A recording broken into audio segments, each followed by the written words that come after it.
प्यारे बच्चों, आज फिर एक मोस्ट इंपॉर्टेंट टॉपिक। मैंने मोस्ट इंपॉर्टेंट टॉपिक इसलिए किया कि ये तो किसी ना किसी रूप में आपके बोर्ड एग्जाम में आएगा ही आएगा। लेंस मेकर सूत्र, या तो सूत्र की स्थापना आ जाएगी या इस पर न्यूमेरिकल आ जाएगा। तो जब हम लेंस मेकर सूत्र की स्थापना करना चाहते हैं तो उसकी कुछ परिकल्पनाएं हैं। इन परिकल्पनाओं को ध्यान से सुनिए क्योंकि आपको ये लिखनी पड़ेगी। सबसे पहले, वस्तु क्या होनी चाहिए? बिंदु वस्तु होनी चाहिए। वस्तु क्या होनी चाहिए? हमारी बिंदु वस्तु होनी चाहिए। दूसरी चीज क्या है? हमारा लेंस क्या होना चाहिए? पतला लेंस होना चाहिए। लेंस कैसा हो? पतला लेंस हो। जो आपतित किरण हो वो कैसे कोण बनाए? बहुत छोटे कोण बनाए। किससे? मुख्य अक्ष से छोटे कोण बनाए। मुख्य अक्ष से क्या बनाए? छोटे कोण बनाए। तो ये परिकल्पनाएं दी। और जो लेंस का जो द्वारक है वो क्या होना चाहिए? छोटा होना चाहिए। तो इन परिकल्पनाओं को लेते हुए हम एक पतला लेंस लेते हैं। हमने एक पतला लेंस लिया है। यहां पे ये हमारी मुख्य अक्ष है। इस मुख्य अक्ष पे अब देखिए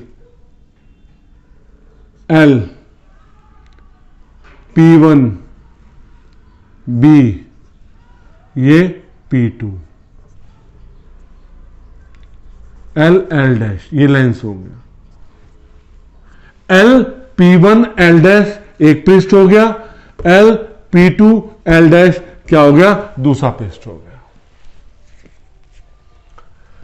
इस माध्यम का अपवर्तनांक मतलब वायु का अपवर्तनांक μ1 है। लेंस के माध्यम का अपवर्तनांक μ2 है और यहां पे फिर वायु है, यहां पे μ1 है। इस डेरिवेशन में थोड़ा सा ध्यान देना पड़ेगा। कुछ ऐसे पॉइंट्स आएंगे जो मैं आपको बताता हुआ चलूंगा। ये लेंस का पहला पृष्ठ है, इसलिए वक्ता केंद्र C1 यहां पे आएगा। ये पहला पृष्ठ, ये वक्ता त्रिज्या R1। ये लेंस का दूसरा पृष्ठ है, ऐसे दूसरा पृष्ठ आएगा। इसका वक्ता केंद्र C2 और इसकी वक्ता त्रिज्या R2। आपने एक बिंदु वस्तु रखी O, किस पे आपतित हुई? लेंस पे आपतित हुई। ठीक है। पहले पृष्ठ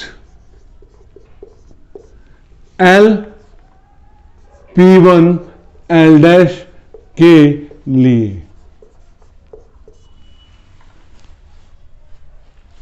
ये कहां पे आपतित हुई? A बिंदु पर। जब A बिंदु पे आपतित हुई तो ये पूरा पृष्ठ, पहला पृष्ठ हम μ2 अपवर्तनांक का मानेंगे, μ1 नहीं है। हम इस पृष्ठ को कैसे मानेंगे? हम इस पृष्ठ को ऐसे मानेंगे। ये देखो, ये पृष्ठ, ये पूरा कितना अपवर्तनांक का है? μ2। मैं आपको डायग्राम्स के साथ समझाते हुए चलने लग रहा हूं। ये पहला पृष्ठ मानेंगे अभिलंब, ये अभिलंब की ओर झुक गई और यहां पे एक प्रतिबिंब बन गया I डैश। ये प्रतिबिंब क्या बन गया? I dash.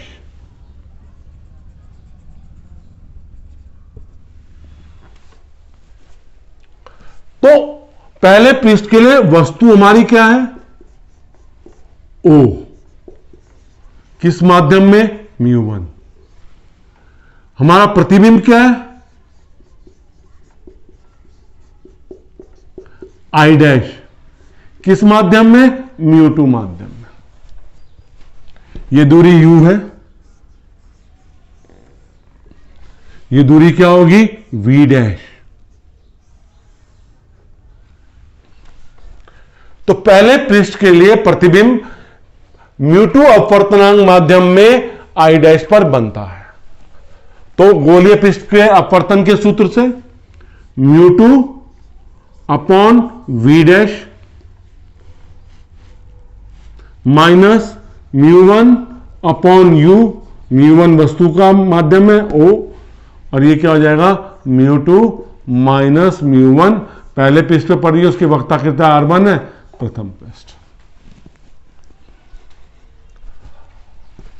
अब ये प्रतिबिंब I डैश प्रथम पृष्ठ के लिए है, लेकिन द्वितीय पृष्ठ के लिए ये वस्तु का कार्य करेगा। ये किसका कार्य करेगा? वस्तु का कार्य करेगा। और जब प्रकाश की किरण दूसरे पृष्ठ पे आपतित होगी तो ये किससे आएगी, μ2, मतलब सघन माध्यम से विरल माध्यम में आएगी तो विलंब से दूर हट जाएगी। तो क्या हो गया यहां पे, ये अंतिम प्रतिबिंब आपका आई पर मिलने लग रहा है। अंतिम प्रतिबिंब कहां मिल रहा है, आई पर। ये बी बिंदु से क्या होगी, अपवर्तित होगी। दूसरे पृष्ठ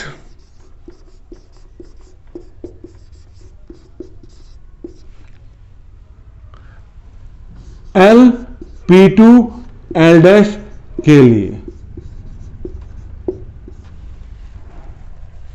क्या होगा, वस्तु, हमारी वस्तु क्या है, I'। इसे कहते हैं इंटरमीडिएट इमेज। पहले पृष्ठ के लिए प्रतिबिंब का कार्य कर रही है और दूसरे पृष्ठ के लिए किसका काम कर रही है, वस्तु का कार्य करने लग रही है। तो ये किस माध्यम में, μ2। प्रतिबिंब I किस माध्यम में, μ1 माध्यम में। तो इसके लिए सूत्र क्या हो जाएगा, प्रतिबिंब μ1 माध्यम में μ1 अपॉन v, वस्तु μ2 अपॉन v'। तो μ2 से μ1 में जा रही है तो μ1 माइनस μ2, दूसरे पृष्ठ के लिए वक्ता तीजा R2, समीकरण 2।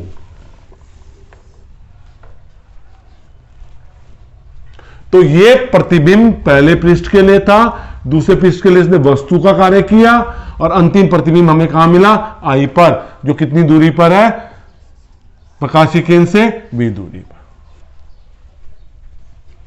समीकरण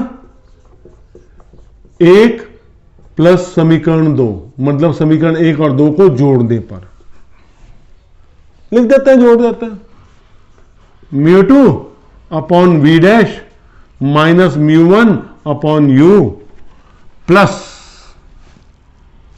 μ1 upon v minus μ2 upon v' is equal to, right side में μ2 minus μ1 upon r1 plus μ1 minus μ2 upon r2।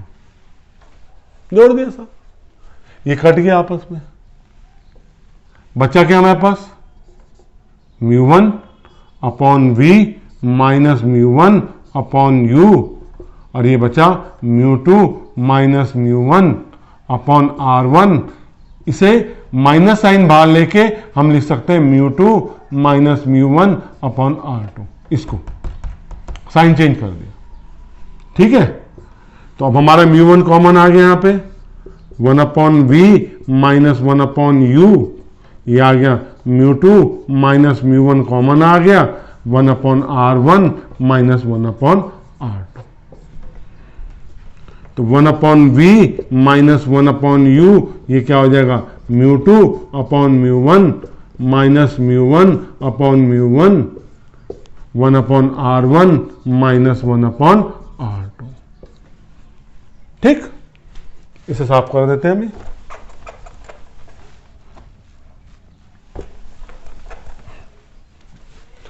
तो अब हम जानते हैं 1/f किसके बराबर होता है, 1/v माइनस 1/u। तो ये क्या हो जाएगा, 1/f 1 μ2 minus 1 upon r1 minus 1 upon r2। तो 1/f सामान्य स्वरूप से क्या लिख सकते हैं, mu minus 1 upon r1 minus 1 upon r2। ये आपकी समीकरण क्या हो गया, लेंस मेकर सूत्र की उत्पत्ति हो गई। बच्चों बहुत साधारण तरीके से समझा है, बस में दिमाग में रखने वाली बात है, प्रथम पृष्ठ के लिए वस्तु O है, प्रतिबिंब I' है, दूसरे पृष्ठ के लिए प्रतिबिंब I है और वस्तु I' है। I' को कहते हैं इंटरमीडिएट इमेज, ठीक। और यह ध्यान रखना है, अपवर्तनांक का ध्यान रखना है। तो ये आपके लेंस मेकर सूत्र की व्युत्पत्ति होगी। बच्चों ये मोस्ट इंपॉर्टेंट टॉपिक है मेरे व्यू में, पेपर में बोर्ड एग्जामिनेशन में आने के लिए इसको बहुत सही तरीके से करना। इसकी जो परिकल्पनाएं बताई थी, परिकल्पनाएं जरूर लिखना। और थ्योरी भी लिखना कि वस्तु ओ डैश रखी, इस तरह से थ्योरी भी लिखनी है बच्चों। इस जिस तरह से मैं आपको इंपॉर्टेंट टॉपिक में छोटी छोटी वीडियो उपलब्ध करा रहा हूं, अगर मेरा पढ़ाना पसंद में आ रहा है तो मैं वीडियो को लाइक तो बनता है बेटे, शेयर भी कीजिए ना, उन साथियों के साथ शेयर कीजिए, शायद अगर यही क्वेश्चन आ गया तो आपको तो दुआएं मिल जाएंगी। अगर आपको ने सब्सक्राइब नहीं किया है तो बेटा मेरे चैनल को सब्सक्राइब जरूर कीजिए। बहुत बहुत धन्यवाद।